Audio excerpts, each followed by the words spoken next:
All right. As you all are putting your information and welcoming one another to this webinar, I want to take an opportunity to say hello and to welcome our presenter today. My name is Maribel Ojeda, and I am the Director of Professional Development at ProLiteracy.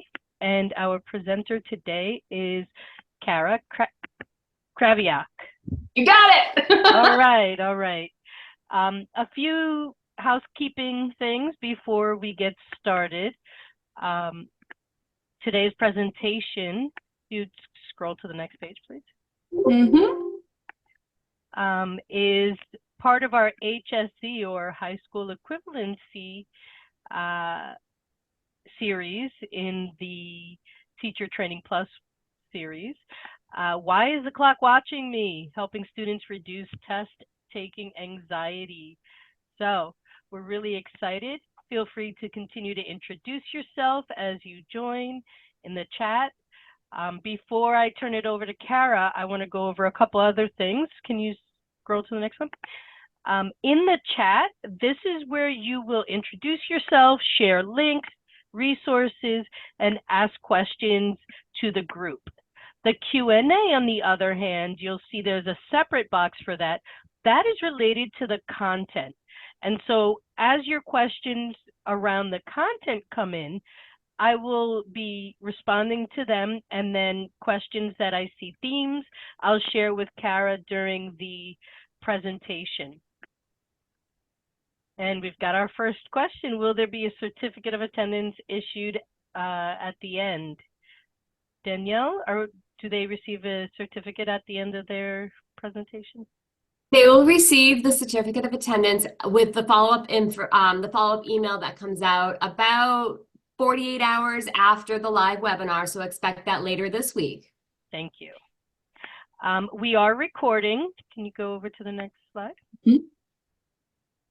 Along with the recording, you will receive a copy of the slides, the webinar summary sheet, the chat transcript, your certificate, as well as information about our scholarships and memberships offered through this project. We will also have a separate email with registration to the coaching sessions. You may already know, but for those of you who don't, we offer this follow-up coaching sessions a couple of weeks after today's session. And these coaching sessions are designed for you to ask questions that are related to the content, but specific to your implementation of that. They are not a replay of the webinar. This is the opportunity for you to expand your knowledge on the conversation that we're going to have today, and get your questions answered. Next. Yes, and I would say please, while the coaching session links are up right now, click on one. Join me at a coaching session. I want to talk to all of you. Today, I only get to talk to you via the chat. I want to be able to see your faces and have a conversation. So yes, Danielle also put it in the chat because she's 3 steps ahead of me, as always. But yes, join us for a coaching session. And then lastly, we have some information for you about our scholarship and free membership. The scholarship is around $900 worth of materials from New Readers Press, and is limited to, the first come, first serve. We had a really successful turnout during our last set of webinars, so we hope that you will continue to attend. And the membership offering is for a year of membership. The links are in the chat. Thank you, Danielle. And I will leave it to Kara now. Thank you, Kara. All right. Hello, everybody. Welcome, welcome. So I just wanted to thank Maribel and Danielle and Lauren and the whole ProLiteracy team, and of course Dollar General, for putting on this program. This is my 2nd year participating, and It has been such a wonderful opportunity, and like I mentioned, I want to make sure that we take advantage of those coaching sessions. So please, please continue this conversation with me. As you can see, I have my information up here on the screen. I'm not going to talk too much about myself because that's awkward. But for those who have attended my previous webinars, welcome back. I saw some names I recognize in the chat. I'm going to be making you guys participate because you know how I go. And for those of you who haven't attended before, welcome. So my name is Krawiec, and I have been in the teaching world for now, I guess, over 10 years, because it's, 2024. But I have specifically been at Seeds of Literacy for the last 7 years, working in the classroom with our students. So during these sessions, I really want to stress that I get to share information, but this is just the beginning of that conversation. So I want to make sure that we're able to follow up, to have a dialogue, and that's what happens during those coaching sessions. So please, any of those specific questions you may have, maybe pertaining to a particular student, I want to be able to help you come up with a plan. I want to follow up, so we will chat. But yeah, so for today, let's get started. All right, so I wanted to make sure that by the end of the session, you as participants will be able to take away the following information and help our students. So you can help students identify symptoms of test anxiety. So what does that really look like? What do we experience when we experience test anxiety? Then I want to make sure we talk about developing a plan for test success, because of course, if our students are experiencing test anxiety, one of the best things we can do is come up with a plan. So I want to talk to everyone about how do we come up with that plan? How do we help students follow through with it so that they can be successful and feel confident day of the test? And then, of course, there are some pretty tangible test-taking strategies that are able to help students feel 100% prepared when they go to take this exam. And bonus, if you join the coaching session, guess what? We're going to talk about retest anxiety. So if a student doesn't pass their test on the first try, that can then cause a different kind of anxiety. It can maybe make the anxiety more extreme if a student already has test anxiety, or it could be something that they may not have had anxiety on the first test, but now with a retest, that could be what they're experiencing.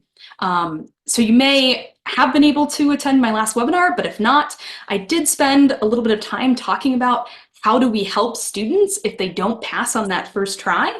So I want to make this a continuation of that conversation and anything else that you may want to help students with. But if you attend those coaching sessions, I really want to dig into how do we help those students if and when they don't pass on the first try, which can be very, very disheartening. And we want to give students all the support that they need. How are we doing? Any questions? Cool. Yes, and please then put them in the chat, or if you're able to, in that Q&A, and I will get to them.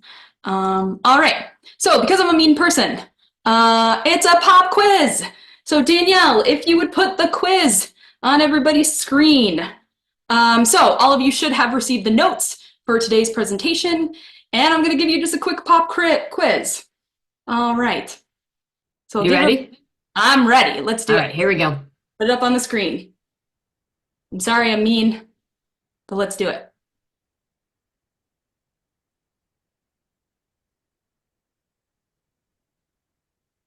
All right, I want to see how people respond.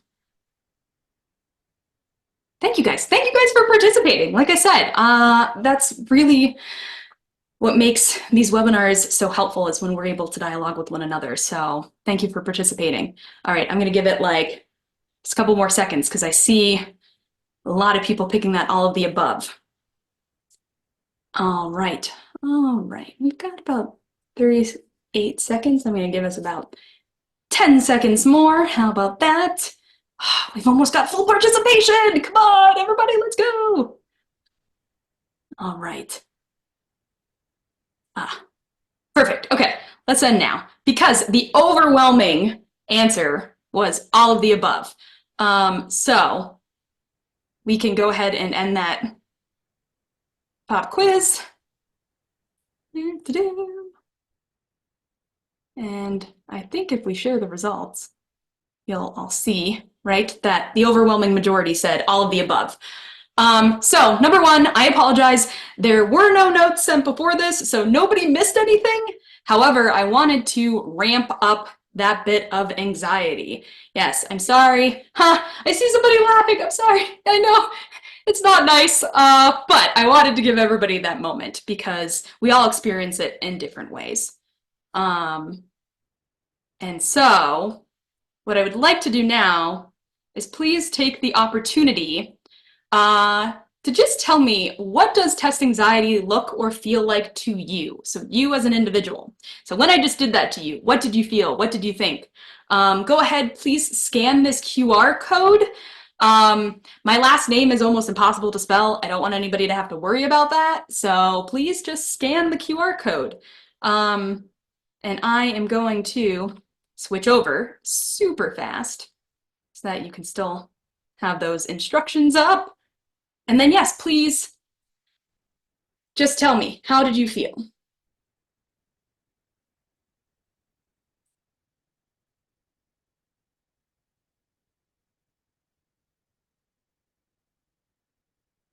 Oh, and thank you also for saying the interpreting you. So it's true. It could be when students also feel like they don't have the notes. Oh, awesome. Thank you for that comment. Yeah, so go ahead and respond here in our poll. Yeah, okay, so here, I want to see kind of what everybody's saying. Unprepared stomach, energy, constipation, yes, oh my gosh. Brain blank, nervous. I see. So actually, the more responses that are coming in, the more that they're used, the larger they get. So as you can see, that blank, nervous, sweaty, those are getting larger because more people are saying that, right? Also, I just want to point out the QR code is still up in that right-hand corner if you'd like to give a response. Yeah, avoidance. Oh my goodness. Oh, you guys, thank you so much. It's so true. Nervous. Look how big nervous has now gotten. Failure, inability. Yes. I see lack. I'm sure some of these were mixing together. Maybe lack of confidence, palm sweaty, thoughts, unprepared, pounding, shaking, heartbeat. Yes, all of these things are true, right? Thank you guys so much. Did everybody get a chance to participate? I want to make sure that before I take this off the screen, we can just kind of take a look at this though. And again, I want to call attention to the words that are in the center that are largest because yes. And also I see fear and failure over here, which definitely we want to focus on as well because there is so much fear and fear of failure. Thank you. Kara, we have a few answers in the chat. Confused, Oh, irritated, left out, worried, confused. Oh, I see that. Yes, absolutely. Thank you guys. And especially that irritated too, because often we don't think and associate test anxiety with like anger and frustration. However, that is one of the things that we experience, right? Especially if we're feeling unprepared for it or if we're feeling nervous that we haven't studied enough or that unprepared, right? That's right on the screen. Thank you. Worry. Shaking. Yes, so much so. Okay, I am going to stop sharing this if that is okay. And I'm going to go back to our current slide. Okay, thank you all for participating. Because I do want to talk about one of the definitions of test anxiety. So there are lots of different variations of this definition, but one of the ones that I think that's most helpful is thinking about test anxiety as a specific form of anxiety which manifests when an individual knows that their performance is being evaluated, so especially evaluated through a test. And unfortunately then, with test anxiety, it's a combination of so many different symptoms. It's not just one thing. So it can be physical. You can experience it in a very physical way, that sweaty, racy heart, shaking, rapid breathing. As other people noted, like that stomach ache or feeling nauseated. Those are very physical symptoms that we can experience when we have test anxiety. And the interesting thing too is we all experience it at varying levels as well. So some students may experience it more severely than others. But then also there is an emotional component to it. So often then, if you do have test anxiety or any form of anxiety, right? There might be self-doubt or low self-esteem. As I mentioned, thank you for saying that frustration, feeling overwhelmed or a sense of hopelessness.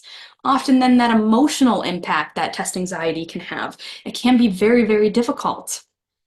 And then there is a cognitive and behavioral aspect to this. So if you have these emotional symptoms of self-doubt or you're not feeling confident in that low self-esteem, it can then lead to things like negative self-talk, intrusive or ruminating thoughts.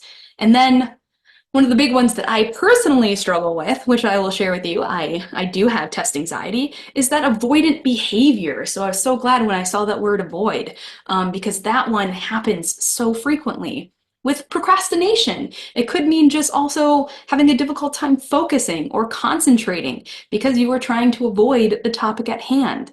So often then what we want to help students understand is procrastination is not just, oh, you're not interested in the subject material, whatever it may be, but it could be a result of some anxiety that you're feeling about the subject. Yes, fidgety, I see that too. Thank you guys so much for participating in the chat. The thing though, what I want to remind everybody though, is that anxiety happens. Anxiety is real. And we want to make sure that we are talking to our students about this, because the more that we make it a prominent part of our conversations with them, the more that they're able to say, okay, I can seek help for this. This is something that I'm not alone in feeling this way. That if they are experiencing anxiety or depression or any of these things, but specifically with test anxiety, that we can help. All right, thank you. Thank you all so much. And of course, I put in big bold letters in my notes, mental health matters. It's just as important, right? As helping our students with the learning aspect. It's also important to take care of ourselves and to talk about that as well. All right. So let's talk about how does this pertain to the high school equivalency exams specifically. So one thing I always like to stress to students is there is a difference between students' ability to learn and their ability to perform on a test. So these are two separate things. However, the high school equivalencies, they test both the student's knowledge as well as their ability to take the test itself. So inherently then, they are testing students on both of these things. And if someone is experiencing test anxiety, their ability to take the test may be hindered, even if they have all of the knowledge and all of the skills they need to be successful. So it is helpful to get our students prepared for both the content and the test-taking process, even if they don't experience test anxiety. So I will say this is helpful no matter what, and it's something we can help our students with every step of the way. All right. How are we doing? Everybody on the same page, right? All right, so here's where I'd like to ask you then, how do your students experience test anxiety? If you'd like to just put it in the chat, can you tell me either what you've noticed based on students' behaviors or things that they have told you? How do our students respond to this? So we kind of got to look at in the poll how we all respond personally, but how do our students respond? Shut down, withdrawn, tears, avoidance. Oh, the negative self-talk. Yes, absolutely. Fear, uncertainty. Yeah.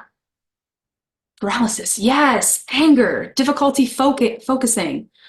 Yeah, not able to answer. Yes. Don't show up for class. Lack of confidence. Oh my goodness. Thank you so much for whoever said not showing up for class, because that is such an avoidant behavior, right?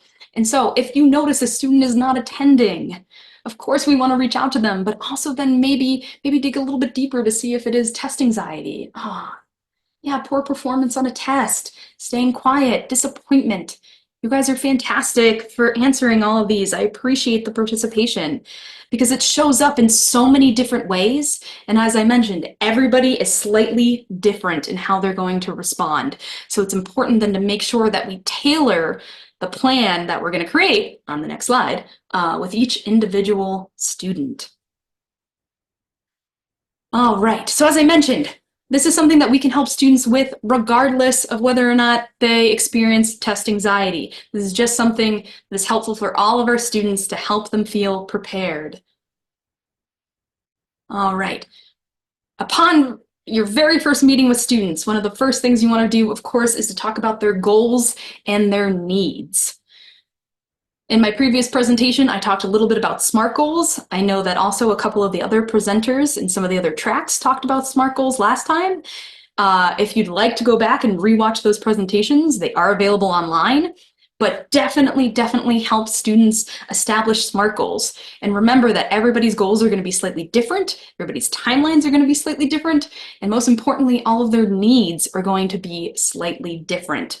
It is important to talk to students about how they learn best and make sure that we are able to help accommodate them and also then find accommodations for the HSE tests if needed.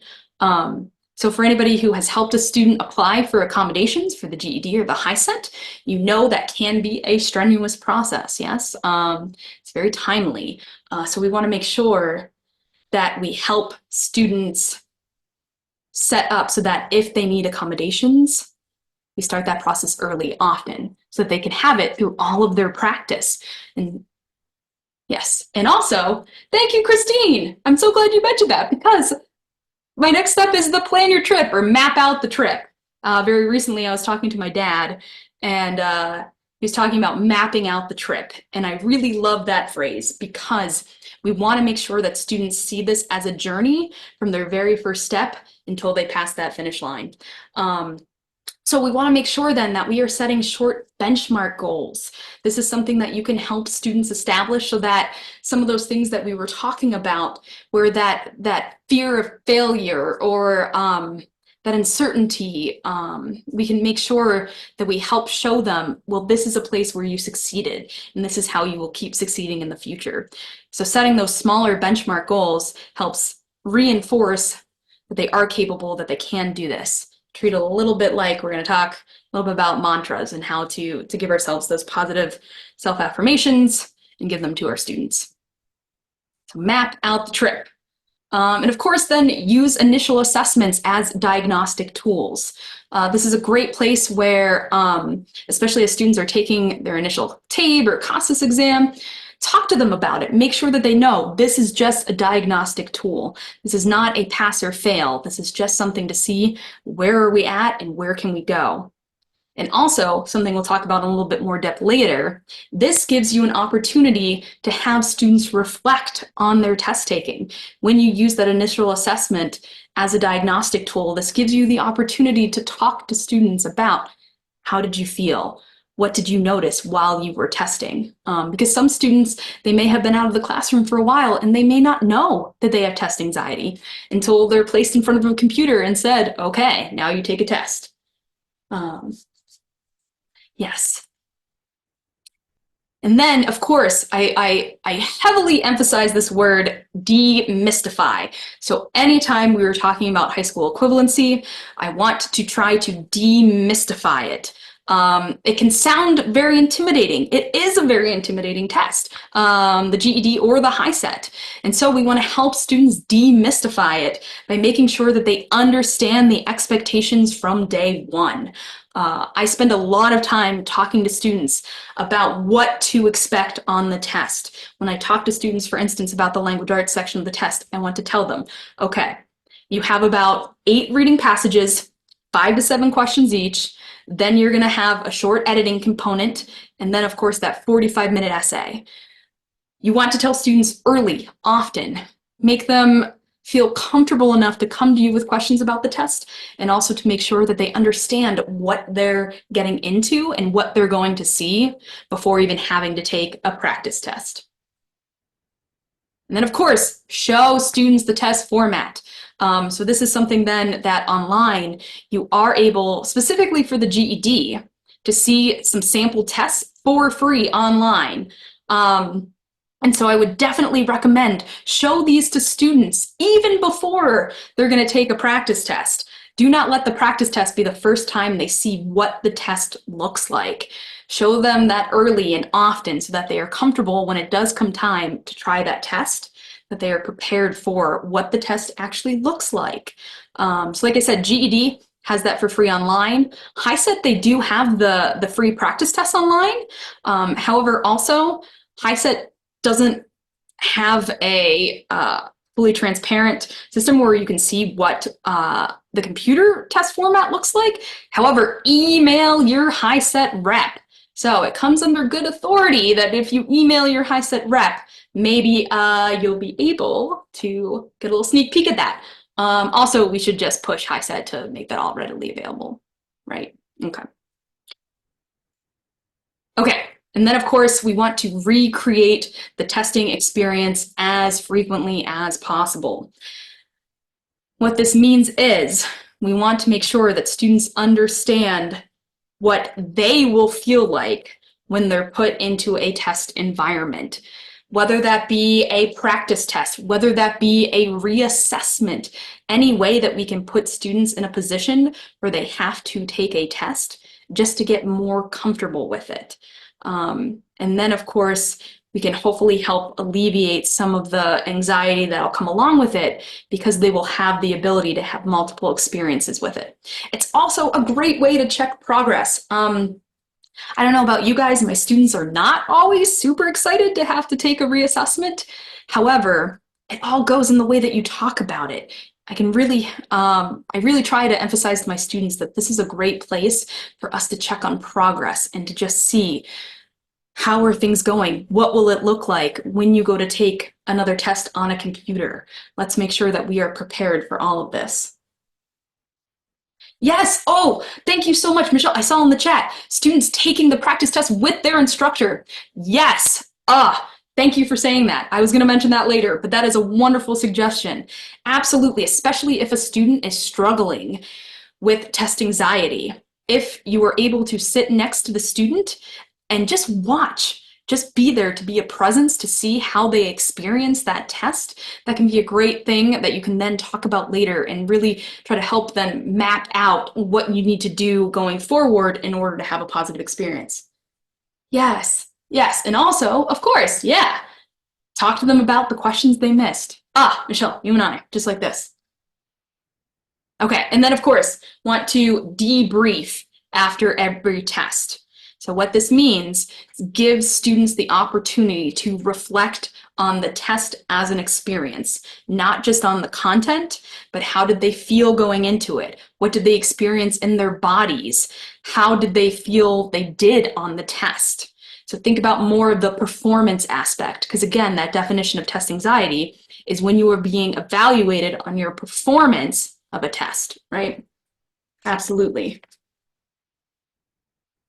Yes, thank you guys so much. Okay, and of course then, as we are helping students from day one, there are other ways that we can help students build the mental and physical fortitude that they need to be successful on the test. Because first and foremost, it's about setting up a healthy study routine, getting students in the habit of where do they study, when do they study, how often do they study, can help then make sure that we are building up just those mental and physical needs that will come into play when you are taking on a challenge such as passing the HSE exam. Sorry guys, got a little tongue-tied. But helping students set up that healthy study routine makes it then part of this process. And hey, it's a new year, it's January, we all know, all of those resolutions are going on, right? And what do they say about it? You have to start and do it for at least 3 weeks before it becomes a habit. Man, I'm on week 2 of going back to the gym. Here we go. I can make it to week 3. But we want to encourage those healthy routines. And then stress, self-care. This is something that becomes so crucial, especially when we get closer to test dates. Want to talk to students about, okay, how do we balance all of our responsibilities? How do we balance what you're doing in the classroom with what you have to do at home, with what you have to do at work? How do you make sure that you have time set aside for yourself to make sure that not only are you able to complete all of these tasks, but do so with confidence and do so in a way that helps you grow and feel more confident in your abilities. Okay, so practice relaxation techniques. This is something that I would say you have to see how the student responds. Students will not all respond the same, and that's okay, because you got to see what works best for you. So some students, meditation may be very helpful. Breathing exercises may be very helpful. I really enjoy the quick reset breath, so that 4, inhale, hold for 7, breathe out for 8.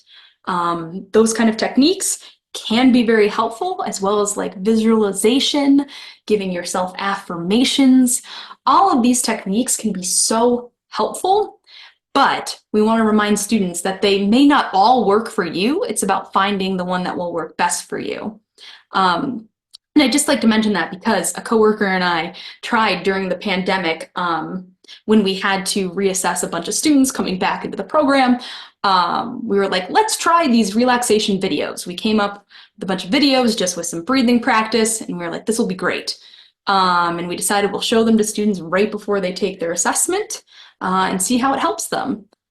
The results were very interesting.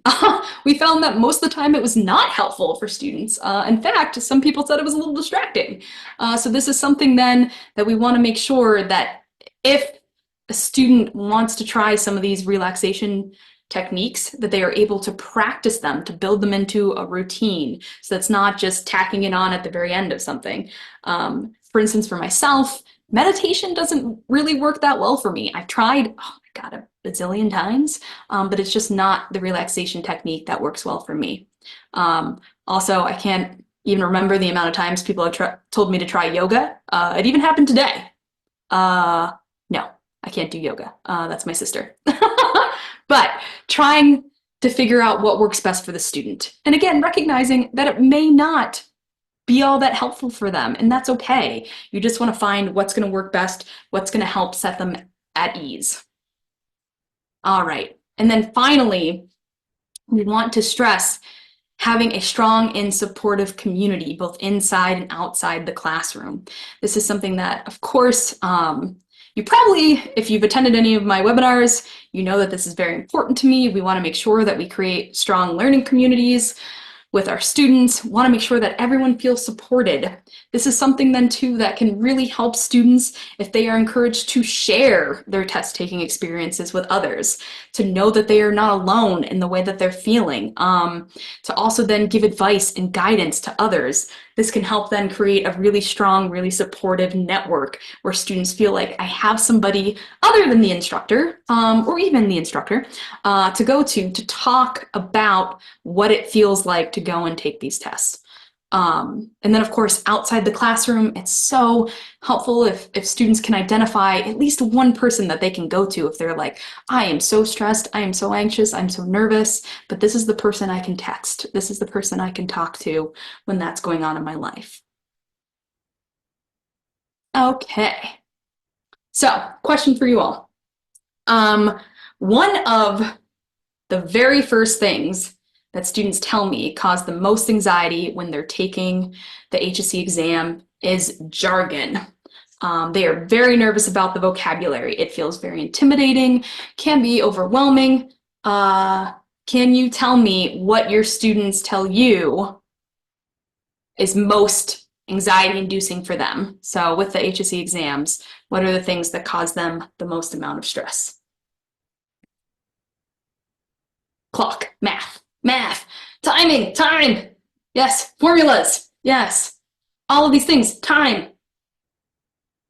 Oh my gosh, I feel like I should count up the amount of times that time appears in math. Starting, speed reading, comprehension. Yes. Okay.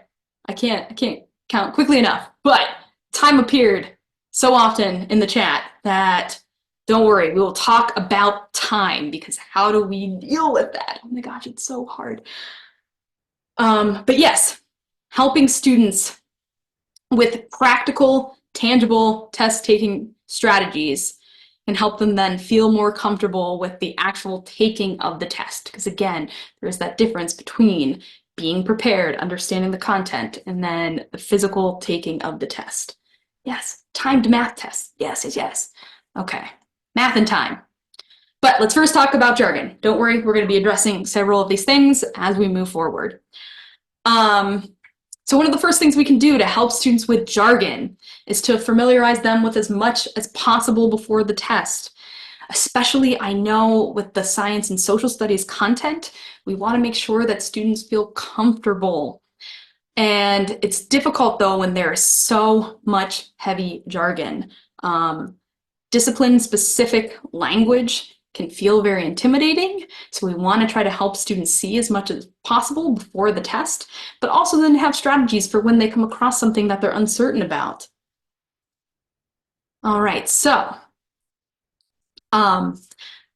in one of my other presentations from last year, I talked pretty in depth about how to help students to use context clues to find the meanings of words and how to deal with vocabulary specifically. So if you're interested in that presentation, I would definitely recommend digging into that, because one of the things we can do to help students deal with jargon is, of course, to talk about the context clues. So I will say from my own personal experience, which please let me know if you've seen kind of the same thing, the GED tends to provide a little bit more as far as context clues, whereas HiSET, I feel, really relies on jargon and relies on the specific language of the discipline. For instance, I have seen questions on the HSE exam, or excuse me, on the HiSET exam, where they say, what is an example of third person point of view? And if you don't know what a third person narrative looks like, then you have to make sure, okay, where can I find that information out? And they don't give it as readily. But the GED does provide a little bit more of that context, it seems. However, on the HiSET, sometimes they provide that information a little bit later on. So they may have used a word earlier in the question, but then moving forward, they may actually define it for you. However, encourage students and help students be able to use context clues to find the meaning of the word. And of course, then one of the best ways to do that is to talk about, it's more important to know the main idea of the sentence than it is to worry about one particular word, unless of course they're asking, what does this word mean? But for the most part, if you can get the general sense of what is happening within the sentence and within the paragraph, then you will be able to quickly move on and get to the answer. This is also, again, I want to I wish I had more time, oh no, to talk about denotation and connotation. But if you're all interested, that's in one of my previous presentations. And also, we could talk about it in the coaching sessions. Let's do it in the coaching sessions. Okay. And then one of the most important things that I stress to students is just keep going. Do not let it be a barrier. You can overcome it. You can do it. Do not let the jargon intimidate you. And this is also something where, again, going back to that idea of demystifying the exam, it's so important to talk to students just about that the language is difficult, that it is going to be frustrating. Acknowledge it, acknowledge that, and help students then keep going and dig through it. Okay, and then of course, we have some strategies for dealing with multiple choice questions. So one of the things we can do, of course, is to read the question very carefully. This is something very similar to directions, right? Where often we get so excited to just skip right to those answer choices that we don't read the question fully. This is something that you can stress to students, then also, of course, make sure that they know what question is being asked. So read the question very fully, but then, of course, be able to say, what is it really asking me? And then look for words that may suggest there's more than one correct answer. Because the HSE exams love that. They love to have more than one correct answer, and they're looking for what's most correct.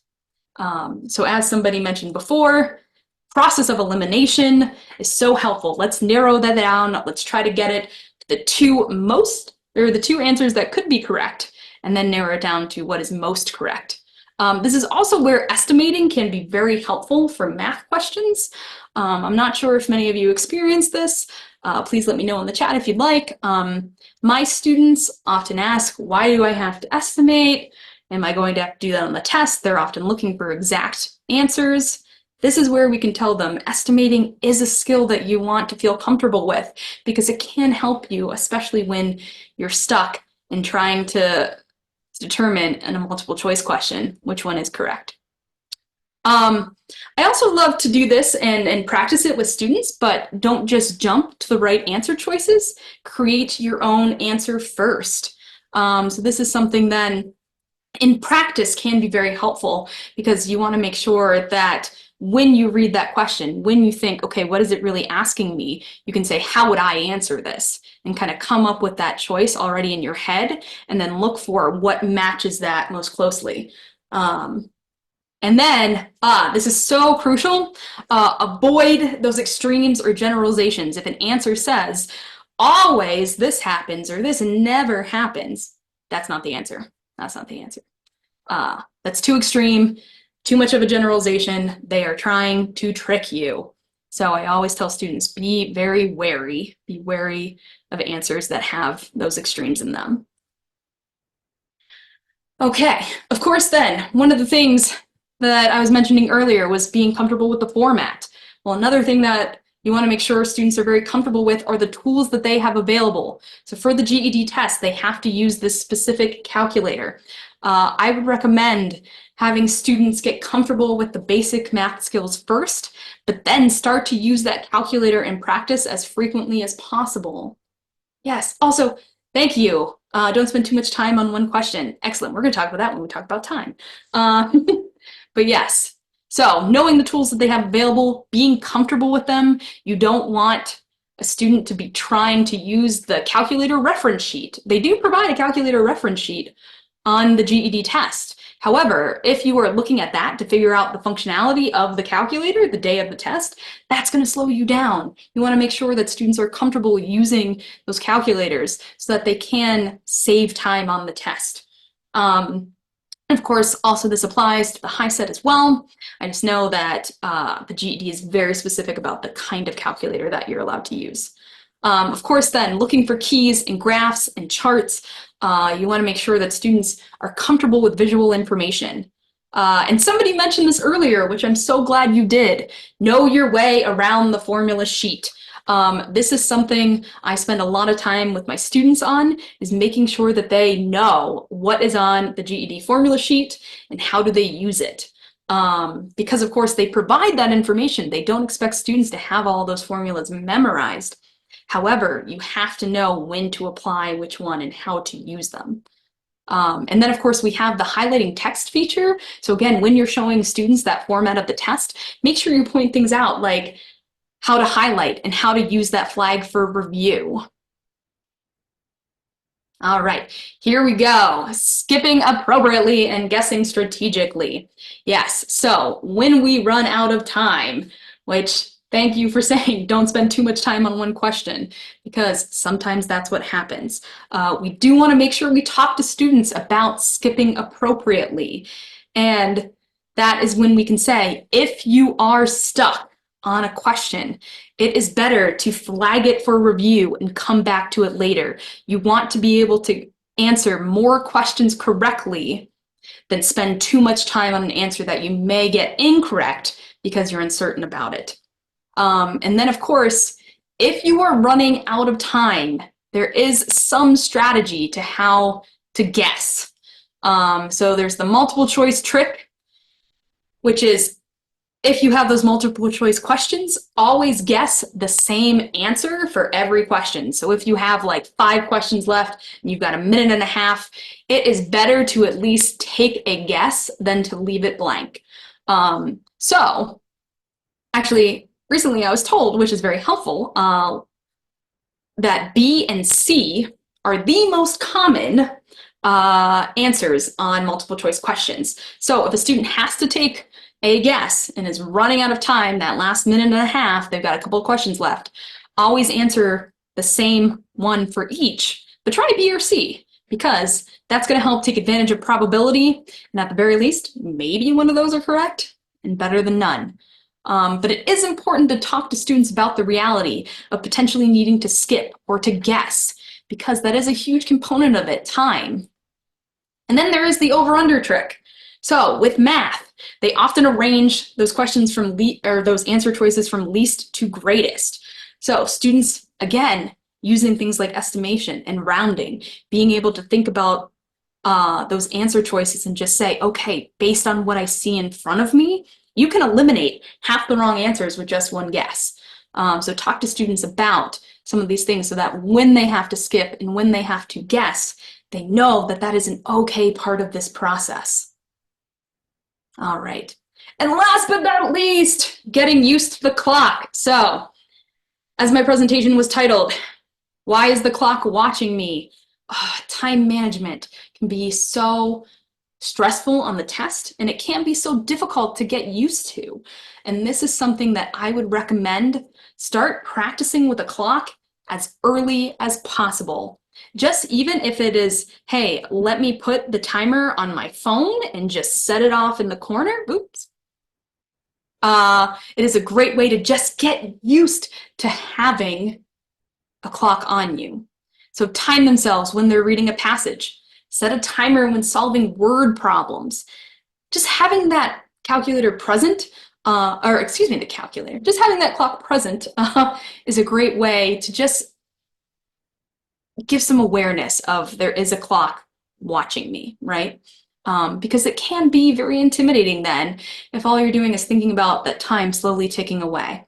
This is also then something that if you are helping a student get used to time test and time practice, once they get used to a clock being present, then you can start working on reducing that time, the time that it takes to read a passage, the time that it takes to solve a word problem. This is also, of course, where that big question of, do I read the passage first or do I read the questions first? That whole debate comes up. I would love to talk to you about that. And again, it's important to kind of stress students have to try each one of these strategies out for themselves and see what works best. Because not every strategy is going to work best for every student. Yes, of course, give a time limit. And then, I know this is hard, but students should avoid watching the clock. This is something that we can help make sure that they don't just count the seconds and become very aware and very anxious of it. One thing you can do then when a student is taking a practice test or when they are doing a reassessment, you can put a little Post-it over the clock so that you are not worried about, okay, the clock is now counting down. This is what I'm fixating on. Put a Post-it over it. I know you can't do that on the official, but it can really help, again, just getting into that habit, getting into that practice and that routine. Okay, and then of course, last couple of days before the test, right? What are the things we need to do just leading up to it? One of the things I always recommend to students is visit the test center ahead of time. So if you have to go to an official test center, you want to make sure you are comfortable with it. You know how long it takes to get there. You know if you're parking, where you need to park, what entrance you need to go in, what room it's going to be. I even once had a student, she went to a test center and she was very prepared for the test. She was ready for it. She was excited. And unfortunately, they had just used a specific kind of disinfectant and cleaner that it caused her to have an allergic reaction. She was sneezing and she had to leave midway through her test because she felt so bad that she was interrupting other testers. So something just, if you visit the test center ahead of time, be mindful of those things, perhaps pick another test center or talk to the proctors about, can we get this fixed, etc. So just being mindful of what the test center actually looks like. Of course, then you want to talk through any last minute procedures and concerns that students may have. I can't tell you the amount of times I've told students, don't forget your ID. Don't forget to get there 15 minutes early. Don't forget you can't have your phone. Just making sure that they know what those last minute procedures are. A big, heavy one, encourage that self-care, especially the night before. A big question my students ask me is, when do I stop studying? I always tell them it's better to get an extra hour of sleep That is to try to cram an extra hour right before the test. Take care of yourself. You'll be so thankful for it the next day. And then, of course, reassure and provide positive encouragement. One of the things I always do is I'll text the student or email them the day of the test just to say, you got this, you can do this, good luck. Again, kind of helping with those affirmations and with that positive encouragement, it really can help reduce some of that anxiety. And then one thing that I do suggest, and depending on your students and again what they're comfortable with, I try to suggest a little bit of reading the morning of the test, just so that the test is not the first thing they're reading and they're seeing that day. So yeah, wake up, read something online. I would say try to avoid stressful topics. Don't want to induce any more anxiety day of the test, but just a little bit of light reading can be helpful, get your brain going. Or if students are interested in crosswords or anything that just maybe some Sudoku, whatever it may be, that kind of helps them through the day, suggest that morning of. Something just though to get their brain working right before the test. And then of course, practice any of those relaxation strategies for right before the test. So if a student does want to use visualization, does want to use a breathing technique, make sure that they feel comfortable, they know how to do that so that it is beneficial the day of the test. Because as I mentioned earlier, sometimes it's not as beneficial. So we want to make sure that we're using the relaxation techniques that are going to work best for them and that they've had time to practice. Yes, take a shower, wear comfortable shoes, wear layers. Yes. Oh my goodness. Unfortunately, I just had a student, she went to take her test. She was so ready for it. I was 100% confident she was going to pass, and so was she. But then the test center was so cold. She was so distracted, and unfortunately, she missed it by 1 point, and it was so discouraging. So yes, make sure you are taking care of yourself that day of the test. Thank you so much for mentioning that. Okay. Whew. Hello, I've done a lot of talking. So just with these upcoming webinars, wanted to give everybody an opportunity. There is one left in the high school equivalency track. So in March, I will be presenting on making inferences, but we also have a couple of webinars coming up in other tracks just over the next couple weeks. There's actually one tomorrow. So hey, if you got the time, join us tomorrow too. It will be for English language learners at the higher level. All right. And again, coaching sessions. I'm just going to put it here. I'm just going to put it here. Come hang out. Come hang out. Let's talk about it. And again, if you want to talk about a specific student or if you want to talk through a specific situation, that's what I want to do in these coaching sessions. I want to make sure that we are able to best address your specific needs and concerns with your specific students. Because this is just the overview. This is just the beginning of the conversation. Okay. And if you get an opportunity right now, let's do it right now, together, all together. Scan the QR code and please take the webinar survey. It's right here. It's so easy. That would be great. And Danielle's in the chat. She's just rocking it. She's putting everything in there. Just want to make sure if you get a moment, please, please, please fill out the survey. How are we doing? What am I forgetting? You're doing great, Kara. Thank you so much. We do have a couple of questions, excuse me, in the question and answer spot. Yeah, let's go. So first one is, I've noticed sometimes that if I emphasize that a test is a diagnostic tool, my students won't try at all. They end up with very low scores on the TAVE test that don't reflect their true skill. And that can be a real bummer to explain their scores to them. Any thoughts about how to best explain the idea of a diagnostic tool to students? Yes. Oh my goodness. Thank you so much for that question. Number one, is anybody else frustrated with TAVE results? I often feel like they don't accurately reflect a student's ability. Anyway, which is very frustrating. However, we can talk more about that. I've got plenty to say about that. But to answer your question about how do you explain this being used as a diagnostic tool, I tell students Diagnostic means that I get a look at who you are as a learner. This is an opportunity for me to know what you already know and what you need to know. That way we are not wasting your time, and we can really focus on the areas that you need to improve and not waste your time on things that you already know.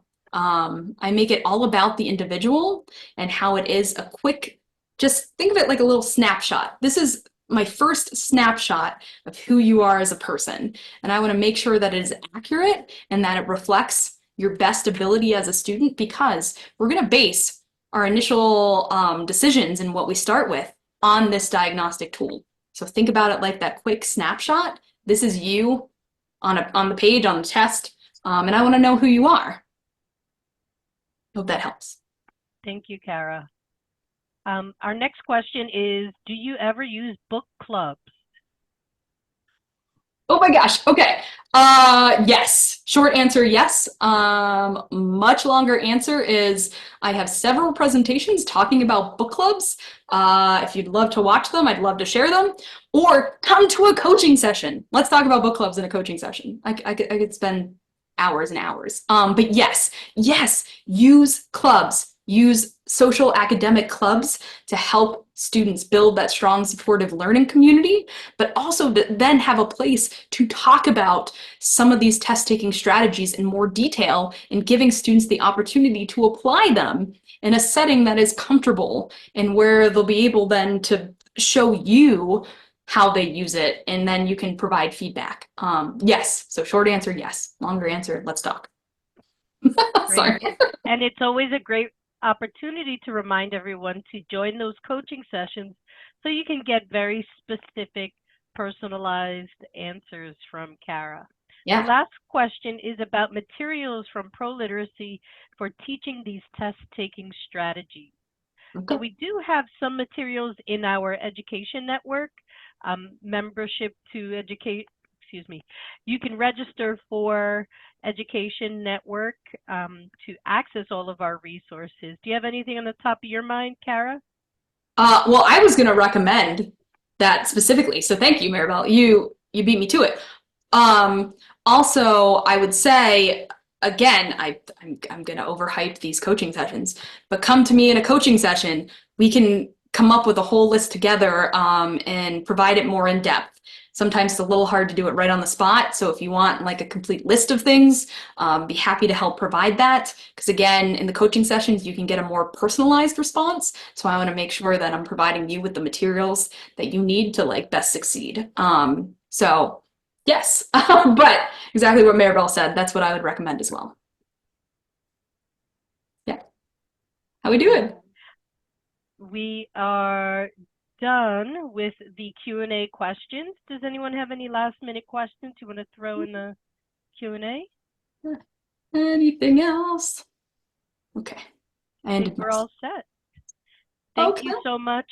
Thank you so much to our presenter, Kara, and to Danielle for manning the chat and all of the links, and to all of you for all you do in adult literacy. And we look forward to you attending our upcoming trainings, our upcoming coaching sessions, and we'll see you next time.